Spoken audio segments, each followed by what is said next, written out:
The night clung to Elias Thorne like wet velvet, heavy and cold, absorbing the thin beam of his heavy-duty flashlight without offering a single reflection back.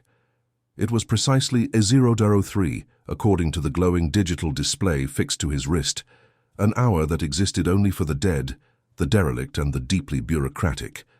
Elias was the latter.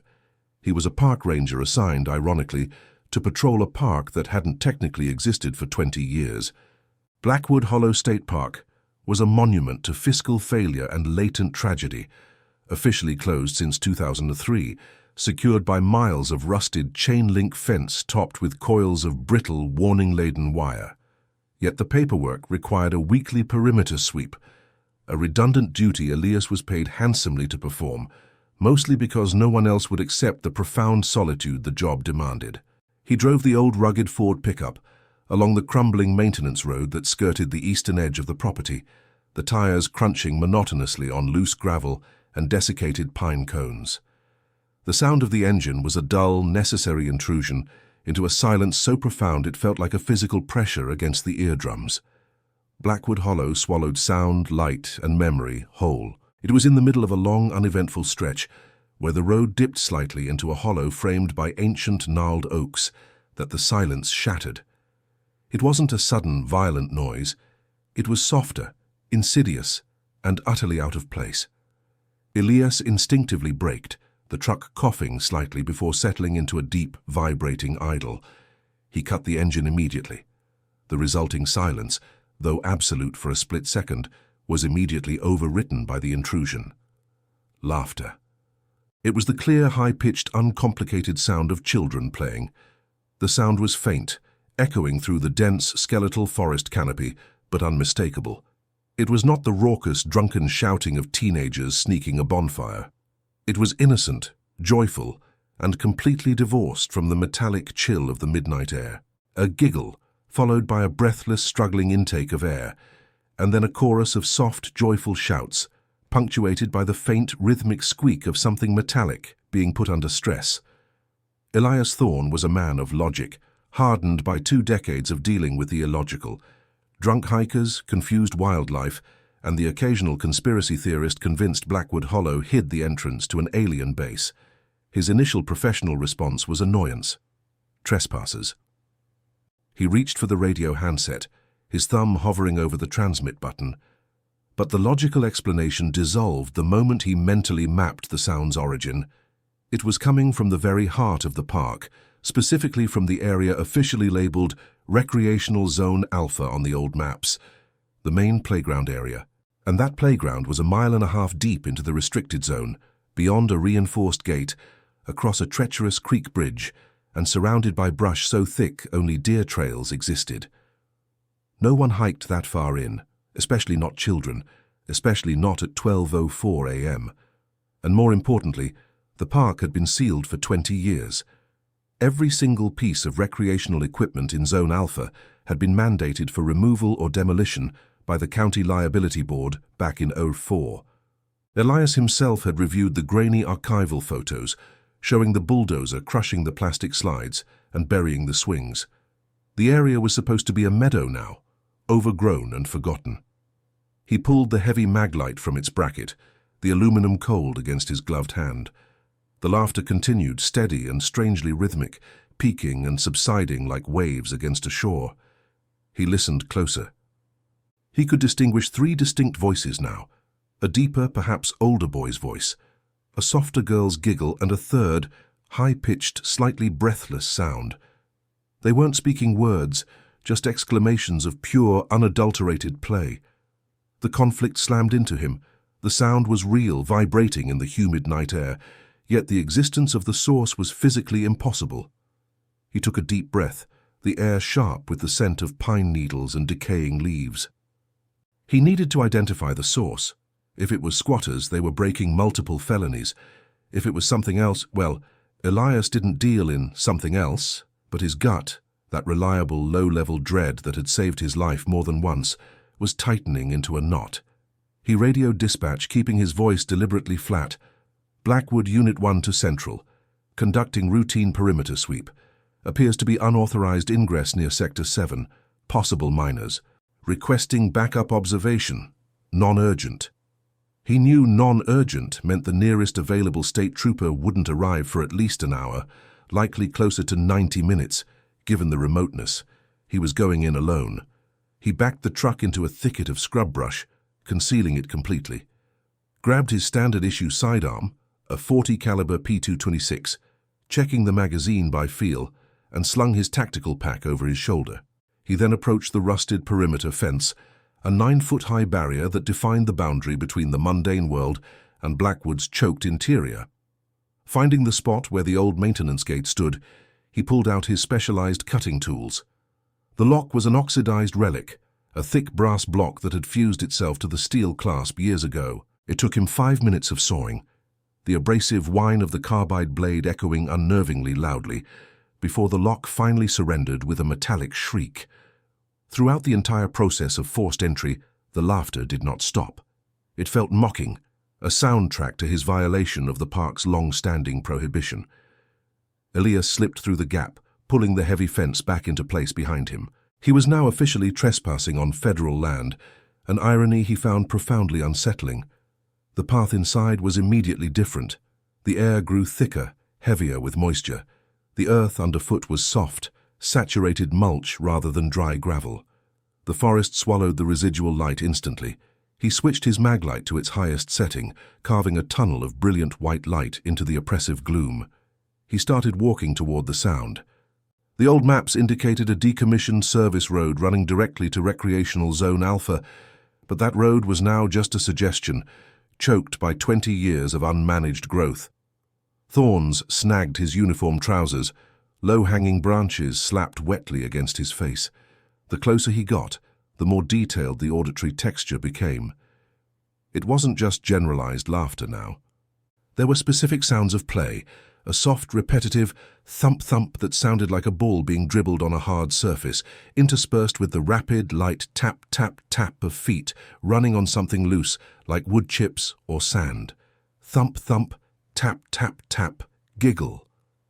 The sounds seemed unnervingly close, yet his flashlight beam, sweeping the surrounding dense undergrowth, revealed nothing but dripping leaves and the dark, silent trunks of trees. Elias checked his watch again. 12:15 a.m. 15 minutes of continuous play. Teenagers usually got bored or scared off by the environment within 10. He paused, heart hammering against his ribs, forcing himself to breathe deeply. This was the moment for pattern interruption. He shouted, his voice resonating unnaturally in the confined space. "Park rangers, identify yourselves. This area is restricted." The effect was instantaneous and absolute. The laughter, the running, the rhythmic thumping, all of it ceased, as if a volume dial had been slammed to 0. The resulting silence was heavier, sharper, more oppressive than before. It felt like the forest was holding its breath, waiting for him to move. Elias stood motionless for a full 60 seconds, listening for scuffling feet, hushed whispers, or the sound of someone trying to hide. Nothing. The silence was perfect, save for the slight drip-drip of condensation falling from the oak canopy. "I know you're here," he called out again, projecting authority he didn't entirely feel. "I advise you to come out now. It's late. You're trespassing." Still nothing. He began moving again, faster now, fueled by nervous energy. He suspected the trespassers were hiding very effectively, perhaps under a fallen log, or within one of the park's old storage sheds, which were also supposed to have been demolished. He burst through a final thicket of brambles, stumbling onto what was once the main clearing of Zone Alpha. The sight, or rather the lack thereof, confirmed his deepest unease. The clearing was large, perhaps 100 yards across, ringed by the skeletal forms of old-growth trees. The ground was not overgrown meadow, as the demolition plan suggested, but a rough sandy soil base choked with weeds and moss. And standing in the center, defying 20 years of closure and demolition orders, were the phantom bones of the playground. A set of swing chains hung from a rusted metal crossbar, swinging slightly in the phantom breeze, their seats long since ripped away, leaving only the clinking remnants of the anchor bolts. The framework of a geodesic dome climber stood like a metallic spiderweb, corroded and dangerously sharp, and centrally located, A massive rusted pipe frame that used to support the primary slide lay on its side, half buried in the sandy soil. It was absolute ruin. There were no fresh tracks in the sandy loam, only old decaying leaf litter and the occasional paw print of a coyote. There was no fire pit, no tent, no discarded energy drink cans or cigarette butts that would denote a human presence, transient or otherwise. Elias swept the area meticulously with the beam, expecting to catch the glint of a shoe or the flash of white skin. He found nothing. He moved toward the center, right where the swings were still performing their slow, mournful arcs. This was the nexus of the sound. The noise had come from directly here. He reached the swing set. The chains were thick with rust scale and they were swinging, not dramatically but subtly, rhythmically. The rusty link closest to the crossbar let out a soft, dry squeak with each arc. And then, just as he registered the profound emptiness, the sound returned. It started exactly where it had left off, as if someone had merely pressed the play button on an invisible recording device. But it wasn't laughter this time. It was the frantic, slightly panicked sound of whispering, hushed arguments, quick, urgent directives. "Hurry up, hurry up," a girl's voice hissed, barely audible over the squeak of the chains. "She's coming. Run," replied the deeper voice, followed by the light scuff, scuff, scuff of small feet scrambling on sand. Elias froze, dropping to a crouch, his handgun raised and pointed toward the direction of the voices, which seemed to emanate from the base of the twisted metal slide structure. He was within 15 feet of the source. "Show yourselves now," he commanded, his voice tight. As his spotlight beam locked onto the slide, illuminating the hollow space beneath the frame where children might hide during a game of tag, the sound of the ball returned. Thump, thump, thump, thump. But this time the rhythmic bouncing was so forceful and so close that the vibrations seemed to travel up through the soles of his boots. He aimed the light directly at the source of the bouncing. There was no ball. The light shone only on damp, moss-covered metal and the uneven sand, but the sound persisted, an audible physical impact vibrating in the air, perfectly synchronized, perfectly articulated, yet originating from absolute emptiness. The panic in the whispered voices escalated dramatically. The sound of running feet became a frantic patter, circling the periphery of the light beam. Elias tracked the sound with his weapon, but his eyes registered only the deep, undisturbed shadows of the night. He felt a sudden, profound chill that had nothing to do with the temperature. This wasn't pranksters. This wasn't an animal. This was an experience that defied the laws of physics and the constraints of physical space. The children were here, occupying the space, making noise, but were entirely absent from the visual spectrum. Then the running feet stopped directly behind the ruins of the geodesic dome. The whispering vanished.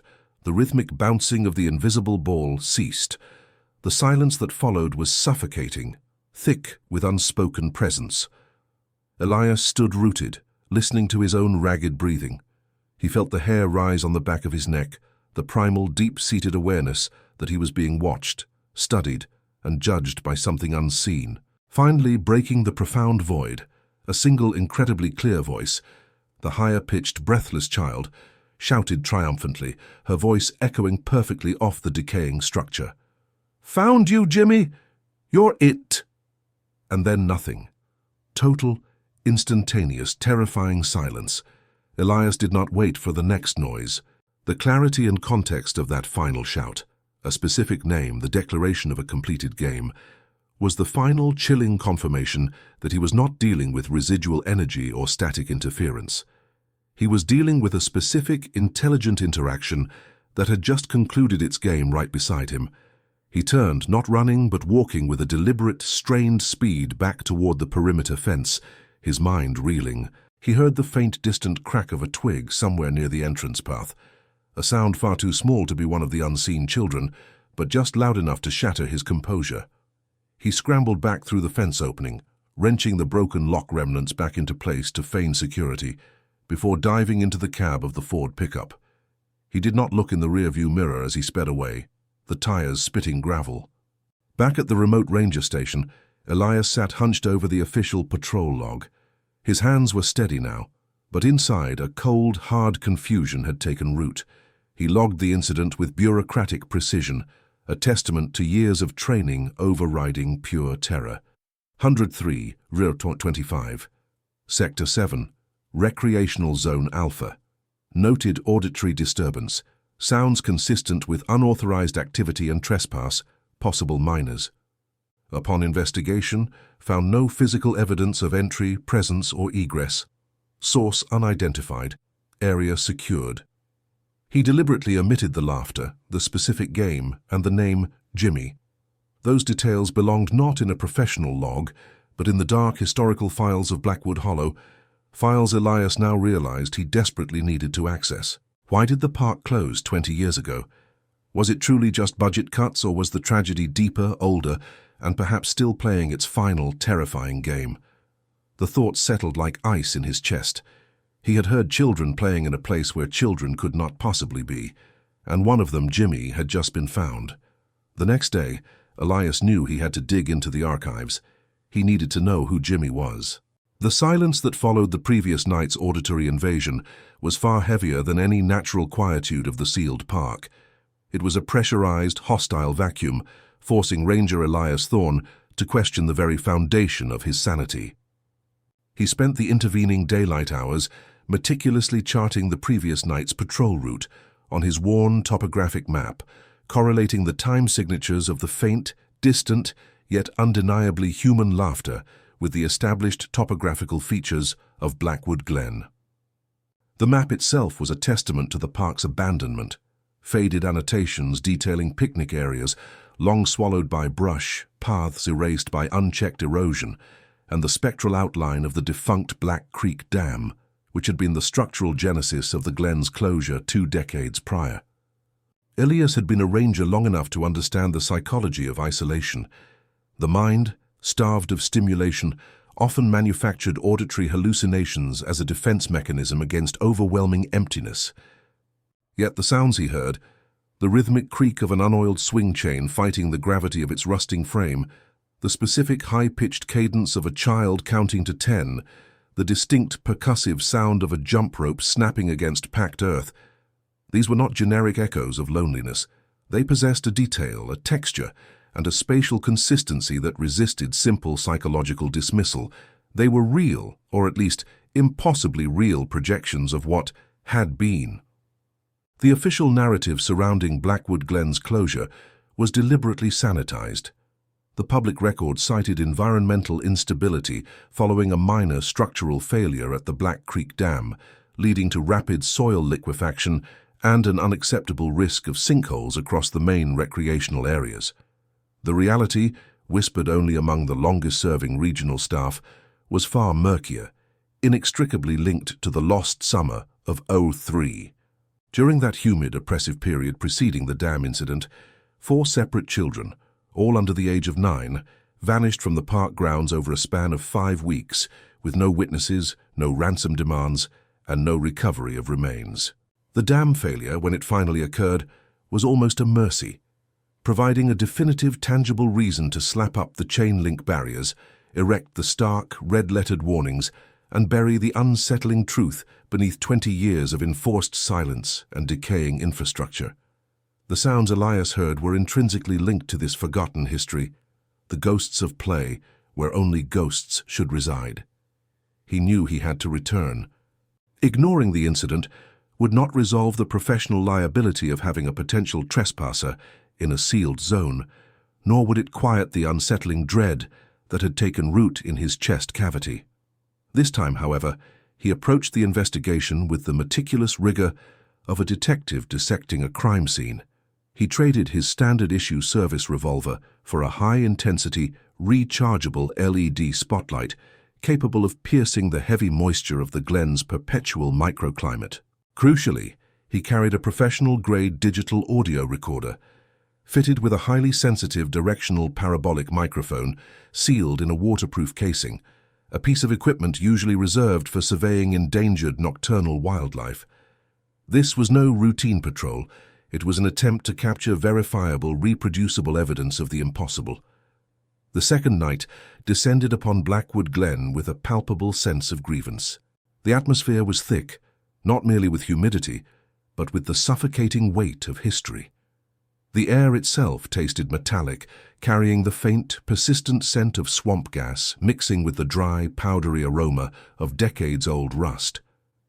As Elias breached the official perimeter, a procedure he now executed with the practiced ease of a man violating his own professional oath, the light from his torch struggled to penetrate the dense, secondary canopy that had grown unchecked since the park's ceiling. Trees that were saplings 20 years ago were now formidable obstructions, their limbs reaching out like gnarled protective arms. He positioned himself roughly 30 yards closer to the suspected source location than the previous night, near the ruins of the old concession stand, a structure now mostly reclaimed by moss and ivy, its counter-surface resembling a crumbling sarcophagus. He set up the parabolic mic, carefully calibrating the gain and ensuring the windscreen was secured. The device sat on a low tripod, its large dish aimed directly toward the overgrown clearing where the main playground used to stand, the place where the swing's lament had originated. For 2 agonizing hours, there was nothing. Only the expected sounds of the abandoned wilderness, the distant, hollow croaking of bullfrogs, the rustling of unseen rodents navigating the leaf litter, and the heavy thrum of Elias's own blood pounding in his ears. Doubt, the insidious enemy of the rational mind, began its slow siege. Perhaps it had been fatigue, perhaps the low-frequency resonance of a distant train passing miles away, coupled with environmental acoustics, had fooled him. He checked the recorder. The indicator light glowed steadily, capturing only silence and the occasional cough he couldn't suppress. Then, precisely at 12:17 a.m., the pattern interrupt arrived, shattering the stillness. It was not the sound of the swings this time. It was the specific, sharp thwack of wood striking rubber, the distinctive noise of a tetherball pole being impacted by a returned ball. The sound was unnervingly crisp, defying the acoustical physics of the damp, insulating environment. It sounded close, certainly closer than the playground clearing. Elias slowly, deliberately panned his high-powered beam towards the source, traversing the densely packed thicket of rhododendrons and thorny brush that separated him from the former sports field. He paused the beam's sweep abruptly. Lying just outside the boundary of the deepest shadow, visible only by the stark, unnatural angle of the light, was the unmistakable anomaly. A small, smooth patch of cleared earth, roughly the size of a child's outstretched hand, where every other square inch of the glen floor was covered in a thick layer of decomposing organic material, and embedded in that patch, barely visible but absolutely distinct, was a footprint. Elias approached with a reverence bordering on dread. He knelt, illuminating the print with surgical precision. It was small, consistent with a child's shoe size, but what sent a freezing spike of terror through his spine was the freshness of the impression. The edges were sharp, not softened by the constant high humidity or blurred by dew. It hadn't been made hours ago. It had been made minutes ago. The pattern was a modern athletic shoe tread, a pattern that certainly did not exist when Blackwood Glen was sealed in 2003. He carefully photographed the footprint with the timestamp function active on his professional camera, documenting its precise coordinates. As he stood to scan the immediate area, searching for a pathway or a break in the brush that could explain the trespasser's entry, he heard the sound return. This time it was unmistakably laughter, not distant, airy, or echoey, but immediate and resonant, like a sudden burst of pure, childish joy occurring just 20 feet away, emanating from the depths of the shadowy sports field. It was a chorus of laughter, perhaps 3 or 4 distinct voices, high-pitched and utterly devoid of adult care or malice. It was the sound of true, uninhibited happiness, which in this context was perhaps the most terrifying sound Elias could imagine. Ted was utterly wrong. The directional microphone, previously silent, now peaked violently, the indicator flashing red. Elias whispered into the recorder, his voice strained and tight. Time 0021, sustained, multiple juvenile voices, location approximately 20 meters west of concession stand Alpha. Immediate presence detected, no visual confirmation. The sounds they are not distorted by distance. They sound. He trailed off, unable to articulate the sheer impossibility of the clarity. He moved, abandoning the safety of the perimeter, pushing through the thorny rhododendrons with reckless disregard for the tearing of his uniform. He reached the edge of the old sports field, once a manicured green expanse, now a chaotic mess of 10-foot-tall weeds, dead fallen timber, and pools of stagnant, oil-slicked water. The laughter cut off instantly, not faded, not dissolved by distance, but snipped, like a faulty wire had been severed. The sudden silence was even more aggressive than the noise had been. Elias swept the beam across the field, his light dancing erratically across the swaying stalks of overgrown invasive grasses. Nothing. Just the slow, methodical entropy of nature, winning its 2-decade-long war against human recreation. He stopped, holding his breath, listening for the slightest rustle, the snapping of a twig, the muffled sound of a fleeing child. He heard only the high-pitched, insistent whine of static feedback coming from his parabolic microphone, which was still aimed across the field, its digital display still flashing the peak recording level achieved during the sudden burst of laughter. Elias cautiously moved forward, stepping onto the spongy, yielding earth of the field. The air here was cooler, heavy with the scent of ozone, a smell he associated with electrical discharge or perhaps sudden, inexplicable shifts in atmospheric pressure. He walked slowly toward the approximate center of the field, where the tetherball pole should have been. He found the pole, a rusted, truncated stump emerging from the earth, and beside it, not the recent footprint, but another object, a small, intricately carved wooden soldier, painted in faded primary colors. It lay half-buried in the soil. This artifact was demonstrably old, likely predating the park's closure, a relic of the lost summer, perhaps. Elias picked it up, feeling the grain of the weathered wood, the sharp definition of the tiny, painted uniform. As he turned the figure over in his gloved hand, the sound returned, but this time it was singular and terrifyingly intimate. It was the voice of a young girl speaking clearly, without the metallic distortion of distance, right beside his left ear. "You found our toy," the voice whispered. The breath was cold, smelling faintly of river mud and ozone. Elias recoiled violently, dropping the wooden soldier. He spun, swinging the powerful beam across the immediate area, his heart slamming against his ribs like a trapped animal. The light cut through the dense air, revealing nothing but the shadows clinging stubbornly to the tall weeds. He scrambled back 3 paces, checking the directional microphone still aimed toward the center of the field. The microphone was positioned away from him. Yet the voice had been so close, so perfectly articulated, it negated the very concept of spatial distance. The voice had physically occurred within his personal space, regardless of the geometry of the recording equipment. His professional training screamed at him to leave, to report the potential trespassers, regardless of how impossible the encounter felt. His instincts, however, were paralyzed by a chilling realization. The laughter had ceased when he looked. The voice had only appeared when he had turned his attention away, focused on the physical evidence. He forced himself to calmness, recalling the structural integrity of his surroundings. The park was sealed. There were no access points. If these were children, they were impossibly adept trespassers, or something far worse. He looked down at the location where he had dropped the wooden soldier. It was gone. The momentary lapse in concentration, the fleeting moment of panic, had been all it took. The carved wooden soldier, mere seconds ago clutched in his hand, had vanished into the muddy earth. The only thing remaining was a small, perfectly round depression where it had rested, looking less like an object had been removed, and more like the ground had momentarily swallowed it. Elias felt a profound psychological shift. The sounds were not hallucinations. They were not trespassers.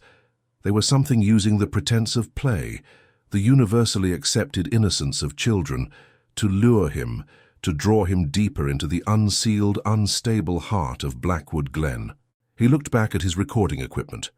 The directional microphone was now silently capturing the sound of running water, a noise that should not be audible from this distance, and certainly not with this volume. He focused his beam in the direction of the old dam structure, miles upstream. The river sounds were usually muted by the sheer mass of intervening forest and earth. Yet the recording device was picking up a clear, steady rush, almost a bubbling sound, interspersed with a low, resonant thrum. This new sound, The insistent water introduced a terrifying new element to the conflict. If the Black Creek Dam, sealed 20 years ago and long considered inert, was now showing signs of activity, if the water level was rising or moving, the environmental instability that officially closed the park was potentially resurfacing. And if the Glen was becoming physically dangerous again, then whatever entity was playing in the ruins was doing so against a backdrop of imminent structural collapse. Elias knew he had reached a critical juncture. The evidence, the fresh footprint, the impossible proximity of the whispering voice, the vanished toy, and now the recorded sounds of active, accelerating water flow near the sealed dam, demanded immediate professional action.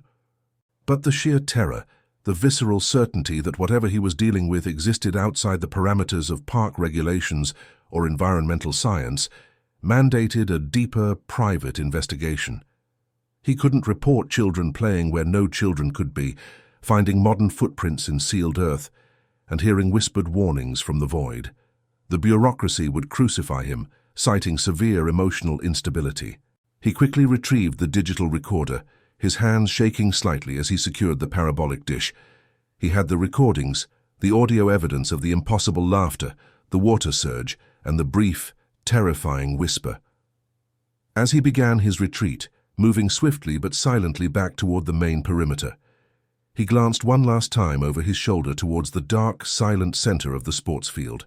The high-powered beam cut through the thicket, and for the briefest fraction of a second, before the light passed over the spot and plunged it back into shadow, Elias saw it, the silhouette of a swing set, perfectly still, standing exactly where the playground map indicated, 20 yards into the dense growth. But hanging from the center frame, swaying ever so slightly in a breeze that Elias could not feel, was a single, brightly colored rubber ball, identical to the one he had earlier imagined finding. It was suspended by a frayed, thin piece of twine, hanging directly above where the wooden soldier had disappeared. The sight was a calculated defiance of physics and reality, a final, cold assurance that he was being watched, monitored, and perhaps invited to play. Elias didn't wait for the next sound. He ran, the urgent, rhythmic thrum of the accelerating river water pulsing through the microphone's internal speakers, the impossible laughter now replaced entirely by the sound of something large, cold, and ancient beginning to move deep within the sealed heart of Blackwood Glen. The game was escalating, and he had just learned that the rules were designed solely to trap the player. He needed to understand the lost summer of '03, and he needed to do it before the dam broke, or before the players decided the game was over. The isolation Elias had cultivated over the past 2 weeks, a self-imposed prison of focused vigilance, had finally coalesced into something concrete, something that demanded immediate, desperate proximity. He was no longer observing the anomaly, he was stalking it, driven by a blend of professional necessity and a creeping, icy fascination that had eroded the barrier between skepticism and sheer terror. Tonight, the air itself felt heavy, not just with the perpetual humidity of the forgotten Pine Ridge landscape, but with a palpable electric stillness that often precedes a violent confrontation or a sudden dramatic shift in weather, or perhaps the punctual arrival of something utterly unnatural.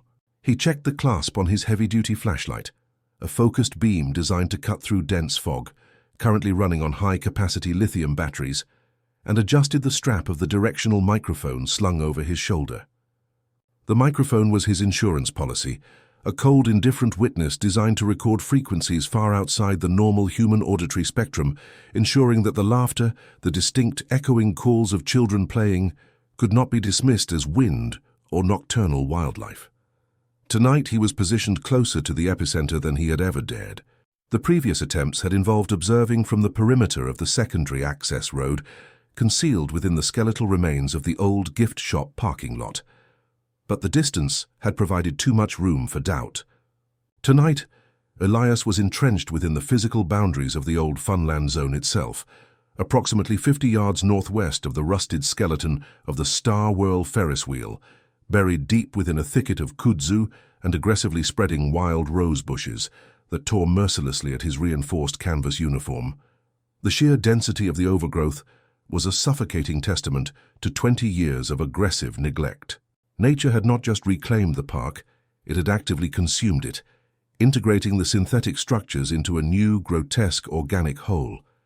The smell here was overwhelming, a rich, damp cocktail of mold, decaying wood rot, stagnant creek water, and the sharp, ferrous tang of rusting steel, all overlaid with a faint, almost imperceptible sweetness, a sickly, confectionery scent that Elias found profoundly unsettling.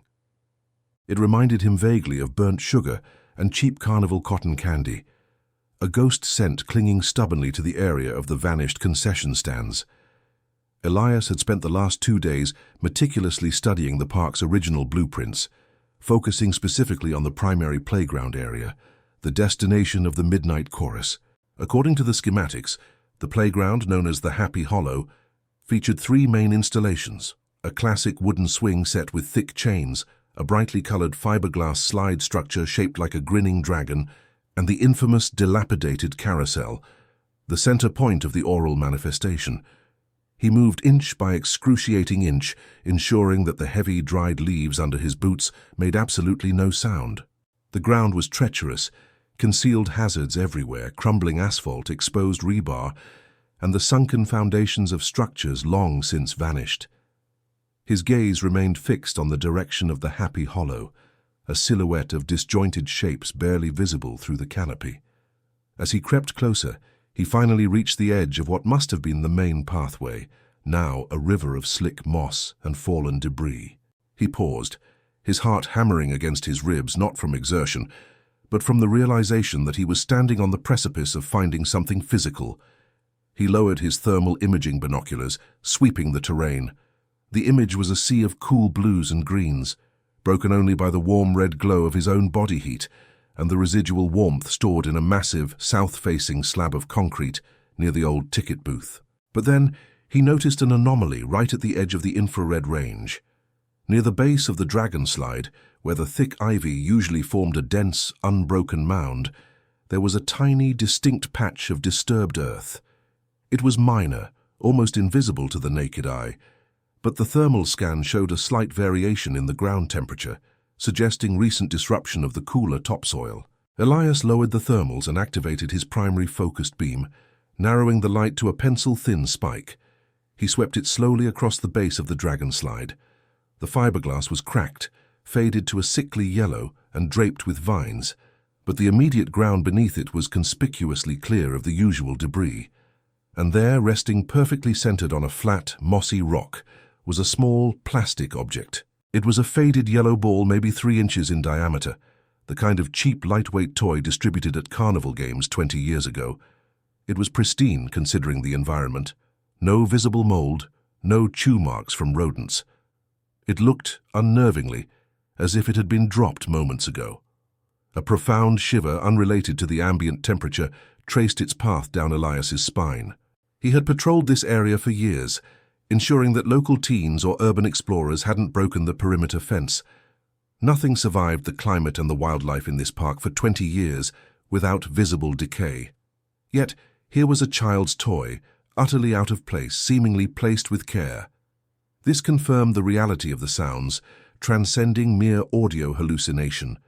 Whatever was making the noise was interacting with the physical world, leaving trace elements. Elias's mind raced back to the fragmented and deliberately suppressed history of Pine Ridge Park's closure. The official records cited structural failure and declining attendance following a minor health scare. But the local whispers, the stories his predecessor had drunkenly mumbled years ago, spoke of tragedy. Not one incident, but a cluster of them in the final operating year. The official line was a missing maintenance worker. The whispers claimed 2 children vanished near the Funland Zone during a sudden, unseasonal fog event. No bodies, no suspects, just an immediate, panicked, irreversible closure. He forced himself to breathe slowly, the air thick and resistant. He reached into his pack and retrieved a pair of sterile gloves and a small evidence bag. He documented the ball meticulously, taking multiple flash photographs, ensuring the precise placement was recorded relative to the scarred dragon slide. The surface of the ball was smooth, but as his gloved fingers brushed against it, he felt a faint, almost imperceptible dampness, not dew but something clammy like residual moisture from sweat. It was exactly 11:57 p.m. The silence that preceded midnight was always the most oppressive part of the night. It was the absolute vacuum before the storm. Even the typical sounds of the nocturnal forest, the chirping of insects, the rustle of foraging animals, seemed to be suspended, waiting.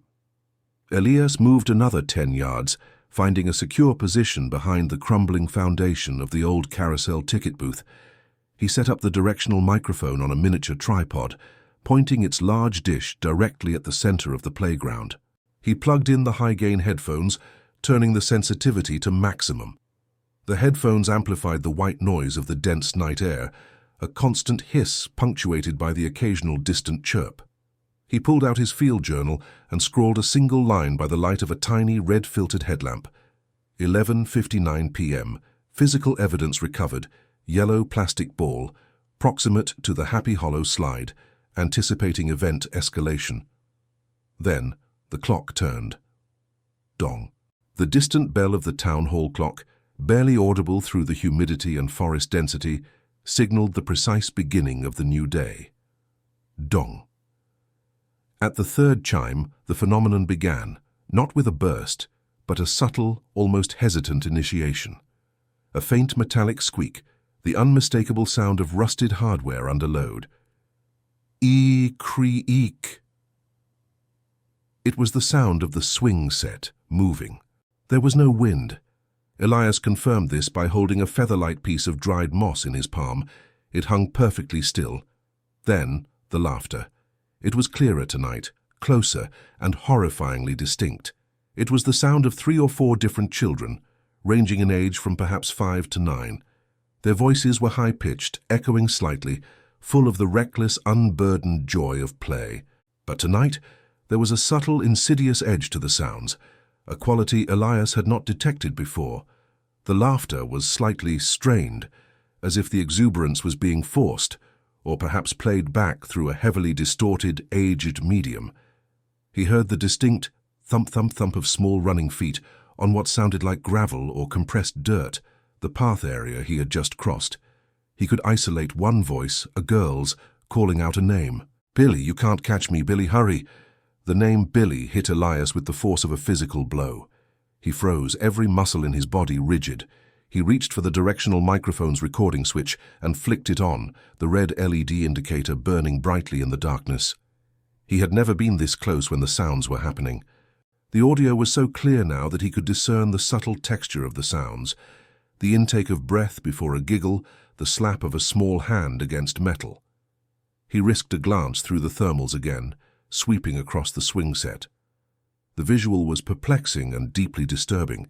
The chains of the center swing were clearly moving, a faint blurred oscillation in the infrared spectrum, but there was no associated heat signature, no body mass, no form visible. It was a swing moving, suspended by nothing but its own momentum, accelerating slightly with a sound that suggested the movement of a hidden weight. The atmosphere intensified rapidly. The sickly sweet, confectionery smell flared, becoming stronger, almost noxious. It was so intense it made his throat scratch. The next auditory fragment was the game itself escalating. The children seemed to be playing a combination of hide-and-seek and tag around the carousel. He heard a high-pitched, joyful scream that suddenly cut off mid-sound, replaced by a low guttural murmur that was impossible to decipher, like a radio channel momentarily switching to static before snapping back to the sound of play. Elias pressed the headphones tighter against his ears, trying to filter out the relentless drumming of his own pulse.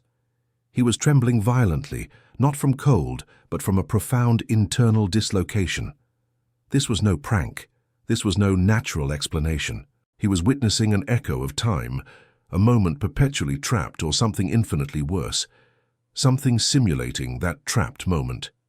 He lowered the thermals and picked up his heavy beam again, deciding that the potential risk of exposure was outweighed by the necessity of proof. He held his breath and depressed the trigger, bathing the ruined carousel in brilliant, focused white light. The carousel was magnificent in its decay. The peeling paint of the fiberglass horses, faded purple and green, reflected the light eerily. The wooden deck was riddled with holes. The entire structure leaned slightly to the west, permanently grounded by decades of rust fusing the gearing. There was nothing visible, no movement, no children. But as the beam settled on the central support column, something shifted in his periphery. The light was so intense that it created deep, moving shadows under the horses. And in one of those shadows, fleetingly, impossibly, he saw the edge of a reflection, too high to be water, too metallic to be debris.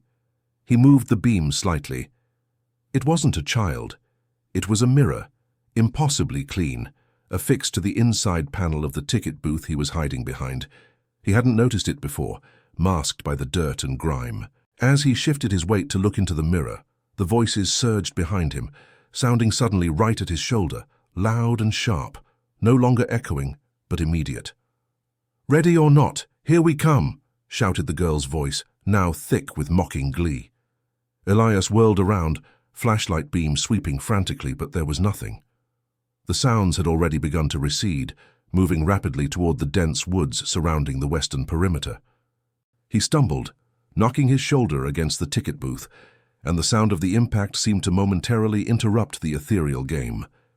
The laughter ceased instantly, replaced by the profound, crushing silence that always followed the midnight manifestation. Elias stood there, panting, the smell of burnt sugar and rot overwhelming him. He forced himself to turn back toward the mirror. It wasn't entirely clean. It was covered in 20 years of grime, except for one small, perfect circle, as if a hand had wiped a space large enough to reveal a reflection. And in that wiped circle, illuminated by his beam, something had been written, scratched deeply into the glass, visible only when directly lit. The inscription was crude, jagged, and chillingly clear. "We waited for you." Underneath the message, etched smaller and deeper, was a date, July 14th, 20XX, the exact date the park officially closed after the reported disappearances. Elias gripped the cold aluminum of his flashlight so hard his knuckles were white. The sounds were gone, but the physical evidence, the ball, the message, the moving swing, had locked the terror into reality. Whatever was playing in the Happy Hollow at midnight, it wasn't just a recording or an energetic echo. It was aware. It was interacting. And tonight, it had waited specifically for the park ranger who had dared to listen too closely. He had opened a loop of curiosity, and the phenomenon had just answered, confirming that the game was not only real, but Elias was now officially playing too. His breathing hitched, realizing the true horror. They weren't just playing at midnight. They were waiting until midnight, waiting for him. The air was not merely cold. It was a void of thermal energy, impossibly heavy and immediate, sucking the warmth directly from his lungs and the marrow of his bones. Elias stood rooted, the heavy-duty beam of his flashlight trembling violently in his grip, its cone cutting a fragile, anxious swath through the deepest blackness Willow Creek Park had ever known. The sounds had crested, overwhelming him, a chaotic, relentless symphony of youthful ecstasy. Laughter that seemed to scrape against the inside of his skull, shouts that tasted like dust and pulverized concrete, and the high-pitched, agonizing squeal of the rusted metal pivot point of the old, defunct merry-go-round, now rotating with impossible speed. He could see them, not as wisps of translucent vapor or flickering specters, but as frighteningly solid impressions, figures caught forever in the hazy, yellowish light spilling from the lone, still-standing lamppost near the moss-covered sandbox. They looked impossibly real, dressed in clothes 2 decades out of style, faded denim, primary-colored windbreakers, and canvas shoes that should have long since disintegrated into the damp earth. They moved with an inhuman persistence, an energy that defied physical limitation and the deep decay of their surroundings. The detail was horrifyingly precise. One small girl, no older than 7, was spinning endlessly on the rotating disc, her brown ponytail whipping around her head. But her movements were jerky, unnatural, slightly too fast, like a damaged film reel skipping frames, generating a nauseating strobe effect in Elias's peripheral vision. Her face, when the light caught it, was perpetually flushed with the exertion of an eternal game, yet the light reflected nothing, no moisture, no sheen of sweat, no true depth behind the unnervingly wide, dark eyes. They were perfect, terrifying simulations of life, caught in a boundless, desperate activity that betrayed their status as mere remnants. There were 5 of them, 5 distinct, energetic children playing with a terrible focus. The moment solidified in Elias's mind, freezing the blood in his arteries. These were the lost ones. These were the victims who, 20 years prior, vanished when the Central Observation Tower catastrophically failed, the official narrative claiming they were crushed and buried under tons of rubble and concrete dust. Bodies were never definitively recovered. They were merely assumed lost in the structural wreckage and the eventual flood damage that prompted the park's immediate and definitive closure. The closure was not about the park structure. It was about the unresolved grief that lingered. Then the laughter stopped. It didn't fade or trail off. It cut off abruptly and instantaneously, like a massive circuit switch thrown in an underground vault, leaving behind an auditory vacuum so profound it amplified the dreadful silence of the overgrown forest surrounding them. The silence itself felt heavy, sentient, pressing in from all sides. 5 sets of eyes, uniformly large, dark, and utterly devoid of reflection, snapped away from their tireless game. They turned synchronously and slowly to face Elias, the solitary living presence in their preserved space. His breath hitched, turning into a ragged, painful rasp in his constricted throat. He had been a voyeur, an intruder observing a private, endless loop of tragedy. Now he was the only point of focus. A boy, perhaps the eldest, dressed in a faded red and black baseball cap pulled low over his eyes, took one stiff step forward. His foot didn't crunch on the thick underlying layer of gravel or disturb the deep bed of moss. He simply moved, gliding effortlessly across the ground, generating no trace, no sound, no wake. The boy lifted his arm slowly, deliberately, pointing a stiff, accusatory finger directly at Elias's chest. And then a sound returned. Not laughter, but a whisper, high-pitched, incredibly dry, and resonant, like old parchment tearing inside a confined echo chamber.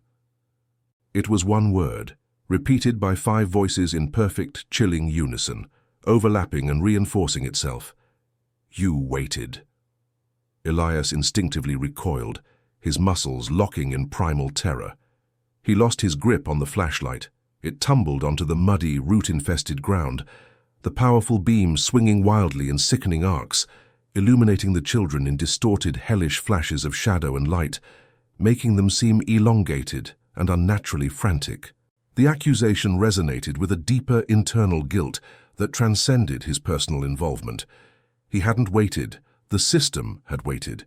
The initial investigation was deemed too complex, the recovery effort too hazardous, and the memory of the disaster was swiftly paved over by bureaucratic fear and corporate liability concerns. He scrambled blindly to retrieve the light, his fingers numb and clumsy with the sudden debilitating cold. He had come here with a mission to verify an anomaly, but he understood now the true nature of their loop. They weren't malicious specters in the traditional sense. They were trapped.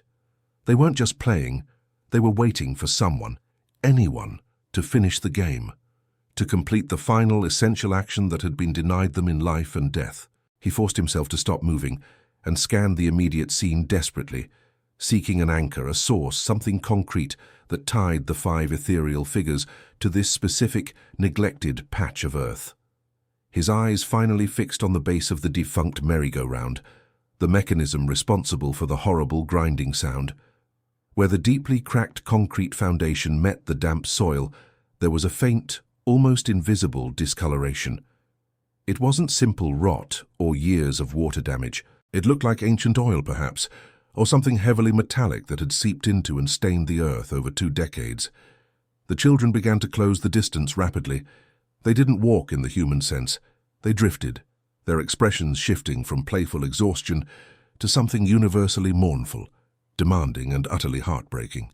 The small girl who had been spinning raised both her hands, palms open and slightly curled, and a sound filled the sudden vacuum of the air that made Elias's stomach clench and his ears ring.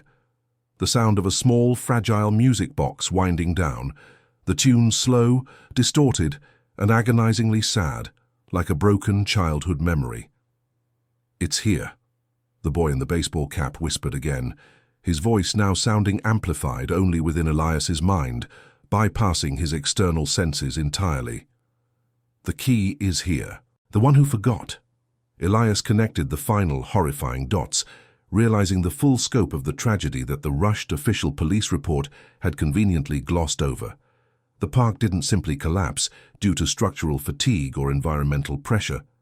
The initial internal inquiry mentioned a massive antique steam regulator system housed beneath the observation tower, a relic from the park's founding nearly 50 years prior. The true initial failure point was never the tower itself, but a catastrophic hidden maintenance failure in the boiler room beneath the main floor. The collapse was initiated by the catastrophic rupture of that old volatile regulator, which not only destabilized the entire structure, but trapped the children and, crucially, destroyed the critical evidence needed for a proper recovery and identification. He dropped instantly to his knees, ignoring the chilling presence of the 5 observers now less than 3 feet away, their static energy pressing against his skin. He used the heavily reinforced butt of his flashlight, then his bare hands, frantically digging at the damp, stubborn soil at the merry-go-round's base. The regulator system hadn't been entirely confined to the tower's footprint. Part of its massive flywheel assembly and discharge line extended out, hidden years ago beneath the hastily constructed playground amenities. The park maintenance crew, in their initial guilt-driven cleanup, had missed something small, vital, and personal. His fingers scraped against something solid, cold, and impossibly heavy. He pulled it free with a ragged grunt of effort. It was a metal latch, heavily rusted, connected to a short, thick length of chain. Attached firmly to the chain was an object that explained everything, the final horrible puzzle piece. A dented, child-sized lunchbox, painted brightly with faded cartoon figures, wedged deep beneath the structure's base plate, sealed in the earth like a time capsule of sorrow. It wasn't the regulator key, but something infinitely more important to the lingering spirits. It was the personal item, the evidence of life that had been buried and forgotten, preventing any true closure for their departure. The air temperature plummeted again, forcing deep white plumes of vapor from Elias's desperate exhalations. The children surged forward, surrounding him completely, their faces pressed close to his, their eyes wide, dark, and desperately demanding. "It's cold," the small spinning girl breathed, her voice a hollow shell of sound. "It's dark inside." We were left in the dark. Elias, seizing the moment of ultimate terror-fueled clarity, finally understood. They were not malicious entities seeking revenge or harm. They were simply trapped by the incompleteness of their ending. They needed to be seen, acknowledged, and finally retrieved, not as nameless casualties of structural failure, but as individuals whose items were mourned. He took the lunchbox, ignoring the deep-seated dread that radiated from the cold, muddy metal. He didn't open it immediately. Instead, he lifted it high, holding it towards the 5 silent figures, now completely encircling him, treating it like the sacred, forgotten artifact it was. "I see you," Elias choked out, his voice raw, echoing slightly in the silent park. "I see what happened. You were here. You are found." As he spoke the final word, the frightening visual solidity of the children began immediately to fracture. They didn't vanish in a stereotypical puff of smoke or a blinding flash of light. They dissolved slowly and agonizingly, like old photographs dipped quickly in water. Their forms melted, their sharp outlines softened, and the vibrant, disturbing colors of their outdated clothes diffused and bled into the surrounding shadows. The last one to dissolve was the boy in the baseball cap. He paused, looking not at the lunchbox but directly into Elias's eyes, an expression of profound, aching relief settling across his spectral features, a look utterly untainted by malice or lingering bitterness. He gave a slight, almost imperceptible nod, a final gesture of thanks and release. Then he too was gone. The silence that followed was absolute.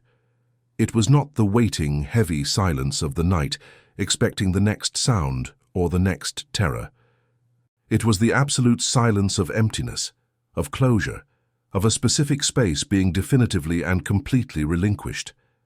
The grinding noise of the merry-go-round ceased. The wind that had felt directed and purposeful died instantly. Elias was alone, kneeling in the damp earth, clutching a muddy, dented lunchbox that weighed far more than its size suggested. He remained there for perhaps 5 long minutes, the paralyzing fear slowly receding, giving way to a bone-deep spiritual exhaustion. He finally forced himself to stand, his legs shaking violently, and turned his attention back to the artifact. He pried open the rusted clasp of the lunchbox. Inside, resting on the decades-old petrified remnants of what looked like a peanut butter sandwich and a few pieces of wax paper-wrapped candy, was a small, tarnished silver whistle, the very item the initial police reports speculated had been carried by one of the missing children, Michael, but was never found during the initial wreckage search. Elias knew his specific task was complete. He left the immediate park structure precisely at 3:15 a.m., carrying the lunchbox carefully wrapped and secured in his heavy jacket. The long walk back to his truck was uneventful, the surrounding forest now merely a dark and ordinary place, devoid of the haunting resonance that had characterized it for 2 decades.